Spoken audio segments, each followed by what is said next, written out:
হাতের লেখার ক্ষেত্রে শিক্ষকরা যে জিনিসটি আরও ফলো করে থাকেন সেটা হলো যে হাতের লেখা উনি পড়তে পারেন কিনা। অনেক স্টুডেন্ট রয়েছেন যারা কি করেন হাতের লেখা এমনভাবে লেখেন যে তাদের লেখাগুলো বোঝা যায় না, কোনটা ডি লিখেছে, কোনটা ই লিখেছে, কোনটা এ লিখেছে, এগুলো বোঝা যায় না। এই ক্ষেত্রে তোমাদের হাতের লেখা টিচারের কাছে ক্লিয়ার থাকাটা বেশি জরুরি। যদি শিক্ষক তোমার হাতের লেখা, তুমি হাতের লেখা অবশ্যই সুন্দর করবে, কিন্তু সেটা তোমার টাইম ম্যানেজমেন্ট ঠিক রেখে।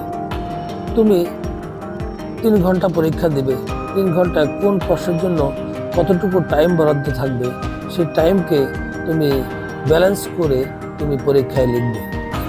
অনেক স্টুডেন্ট রয়েছেন যারা কি করেন হাতের লেখা এমনভাবে লেখেন যে তাদের লেখাগুলো বোঝা যায় না, কোনটা ডি লিখেছে, কোনটা ই লিখেছে, কোনটা এ লিখেছে, এগুলো বোঝা যায় না।